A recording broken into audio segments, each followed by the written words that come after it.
สบายดีท่านผู้ชมที่เคารพขอต้อนรับบรรดาทานเข้าสู่รายการลาวสังสาสตร์ท่านผู้ชมมาพบกันในอาทิตย์นี้ก็เป็นอาทิตย์สุดท้ายของเดือนธันวาคม2025กันแล้วท่านผู้ชมในอาทิตย์นี้ทางรายการจะนำเสนอผลงานการเคลื่อนไหวเวียกงานต่างๆของแนวลาวสังสาสตร์มาให้บรรดาทานได้ติดตามรับชมซึ่งรายงานที่หนึ่งนั้นจะให้บรรดาทานไปรับชม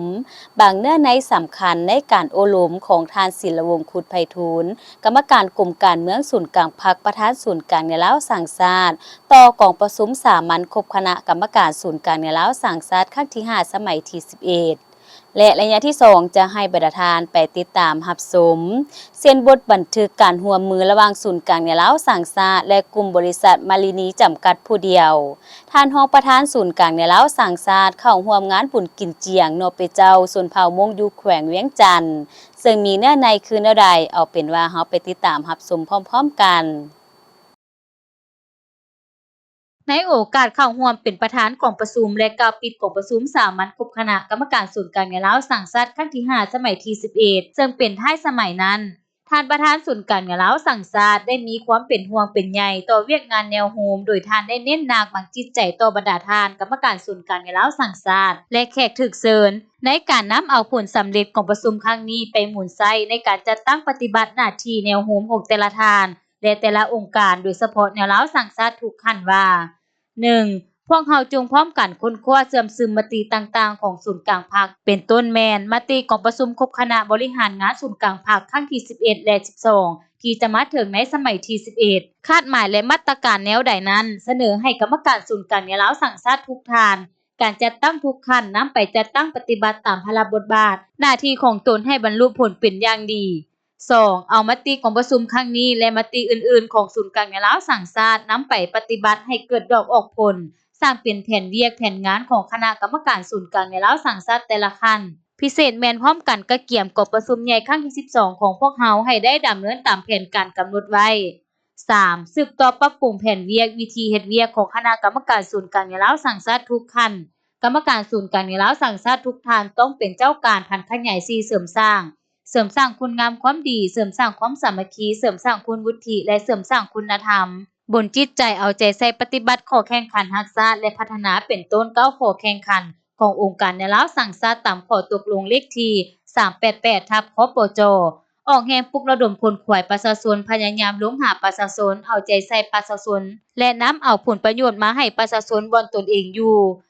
4. เพิ่มทวีความรับผิดชอบและเป็นแบบอย่างของกรรมการในลาวสังสาสตร์ทุกขั้นทุกทานให้สูงกว่าเวลาใดหมดเพื่อเฮ็ดแนวใดในพื้นที่ตนรับผิดชอบต้องเสริมสร้างความสามัคคีปองดองความเป็นปึกแผ่นให้หมู่ประชาชนเสริมสร้างคุณงามความดีให้ปรากฏเด่นเสริมสร้างคุณวุฒิเฮ็ดให้เกิดมีหัวคิดประดิษฐ์สร้างรวมทั้งพฤติกรรมและการบูรณะนโยบายในผงเขตแนวโฮมให้จะแจ้งเฮ็ดให้กรมกองท้องถิ่นของตนมีใบหน้าใหม่จงพร้อมกันเสริมสร้างให้ได้คุณธรรมอริยธรรมความเที่ยงธรรมในการเคลื่อนไหวโดยเฉพาะทุกศาสนาเพื่อให้ศาสนิกชนประชาชนได้มีศรัทธาและเป็นที่พึ่งทางด้านจิตใจให้ดีตามหลักธรรมคำสอน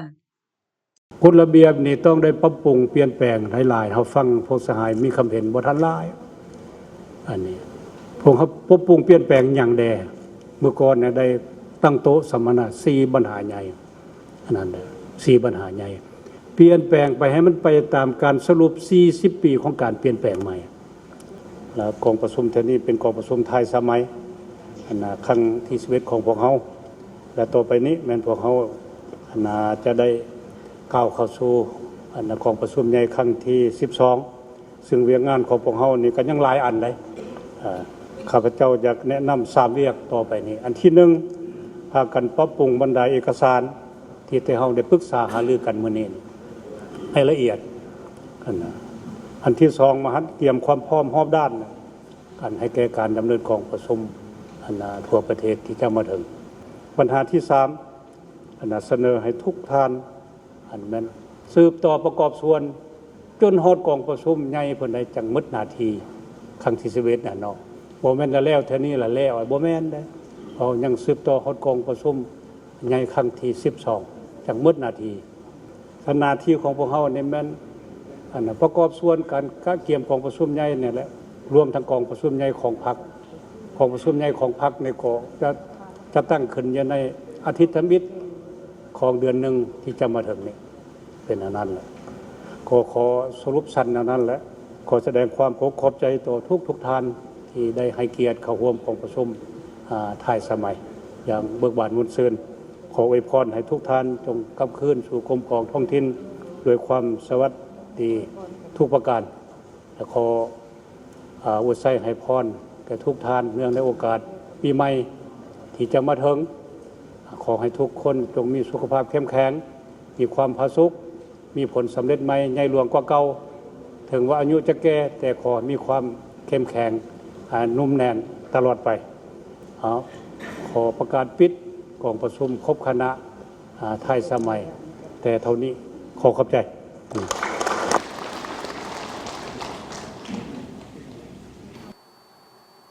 และต่อไปจะให้ประธานไปติดตามรับชมศูนย์กลางแนวเล้าสั่งศาสตร์จัดพิธีประดับเหรียญละนึก50 ปีวันสถาปนาสาธารณรัฐประชาธิปไตยประชาชนลาวและ70 ปีวันสั่งตั้งแนวเล้าสั่งศาสตร์เพื่อเป็นการสรรเสริญด้านจิตใจให้การนำและพนักงานหลักแรงทั้งอดีตและยังประจำการในการประกอบส่วนเสียสละเหือแหงสติปัญญาและวัตถุปัจจัยต่างๆเข้าในภารกิจปกปักรักษาและสร้างสรรค์พัฒนาประเทศชาติตลอดระยะ50 ปีผ่านมา2ธันวาคม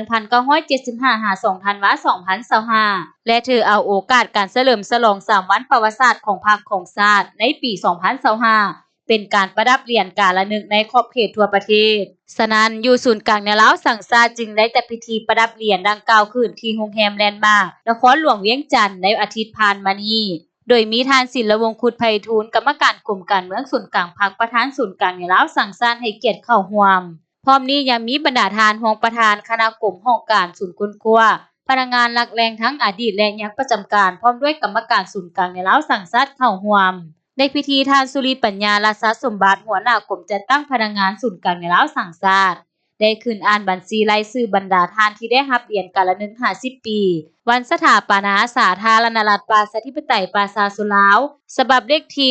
176/กจตลงวันที่23พฤศจิกายน2025ซึ่งมีผู้ได้รับเหรียญการละนึก50 ปีวันสถาปนา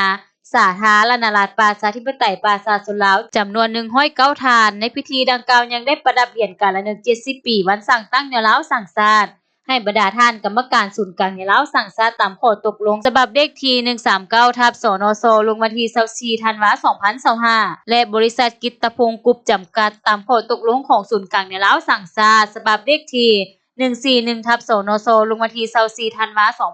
2025และบริษัทลาวเทียนพัฒนาจำกัดตามข้อตกลงของแนวเล้าสั่งศาสตร์ฉบับเลขที่140/สนช.ลงวันที่24ธันวาคม2025รวมทั้งหมด19ท่านที่ได้รับผลงานและคุณงามความดีประกอบส่วนเข้าในเวียกงานแนวเล้าสั่งศาสตร์ตลอดระยะผ่านมาท่านผู้ชมเนื่องในจากทางรายการยังบ่หมดเพียงเท่านี้ตอนนี้เฮาไปพักพรกันก่อนแล้วจึงเข้ามาพบกันต่อองค์การแนวลาวสร้างชาติ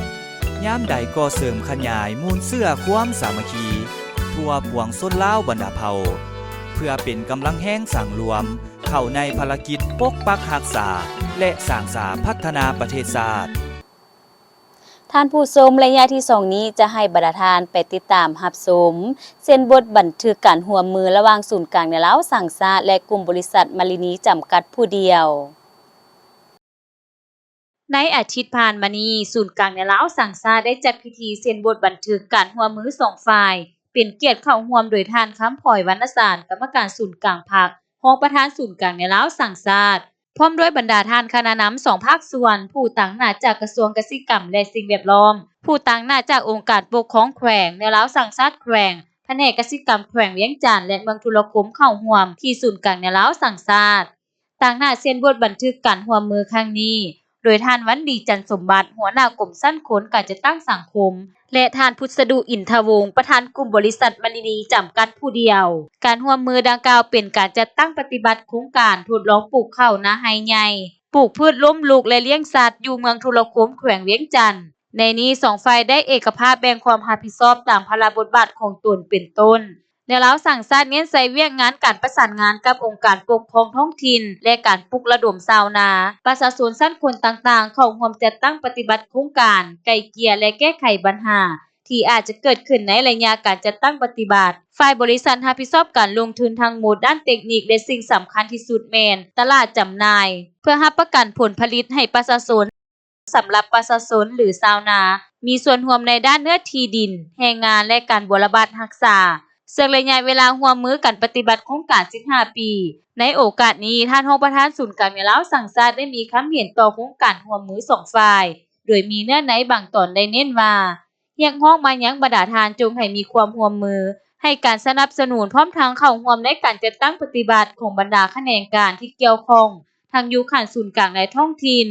โดยเฉพาะแม่นองค์การในลาวสร้างชาติองค์การปกครองแผนกกสิกรรมและสิ่งแวดล้อมของแขวงเวียงจันทน์และเมืองทุกละคมเพื่อเฮ็ดให้การร่วมมือมีผลสำเร็จตามจุดประสงค์คาดหมายที่วางไว้และกลายเป็นต้นแบบให้แก่การขยายไปยังบรรดาแขวงในขอบเขตทั่วประเทศในอนาคตและสุดท้ายนี้จะให้บรรทานไปติดตามรับชมท่านรองประธานศูนย์การเงินลาวสร้างชาติเข้าร่วมงานบุญกินเจียงนอเปเจ้าชนเผ่ามงอยู่แขวงเวียงจันทน์พิธีเฉลิมฉลองบุญกินเจียงชนเผ่ามงจุดศูนย์กลุ่มบ้านพัฒนานาลาวหลัง52เมืองโพนฮงแขวงเวียงจันทน์ประจำปี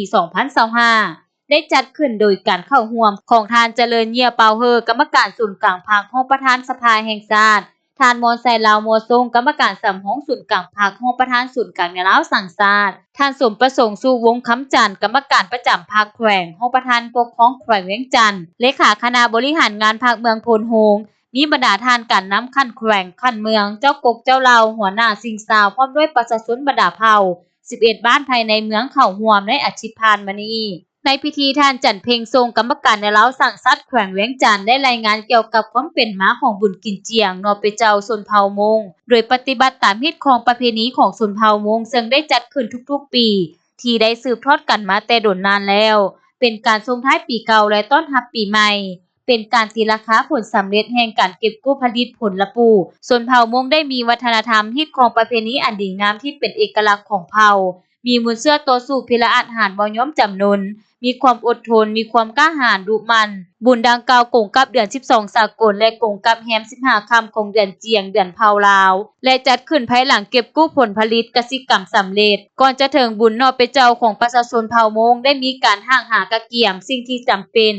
ต้นแม่นเต้าห่มเครื่องมือออกแรงงานทุกชนิดกะเกียมเสบียงอาหารการกินประเภทต่างๆและเครื่องใช้ภายในครอบครัวเช่นข้าวปลาผักฟืนน้ำเครื่องนุ่งและอื่นๆให้เพียงพอภายในกำหนด3วันในเวลาเฮ็ดบุญต้องได้ค่าล้ำ3วันเป็นต้นห้ามใช้จ่ายเงินคำห้ามไปออกแรงงานไปซอกหากินห้ามลิ้นผ้ามีดที่เป็นประเภทแหลมคมและอื่นๆในโอกาสบุญกินเจียงดังกล่าวเป็นเงื่อนไขให้แก่สาวหนุ่มหญิงหนุ่มบ่าวสาวได้พบหน้าพ่อตาและมีโอกาสส่งหาคู่ครองเพื่อสร้างครอบครัว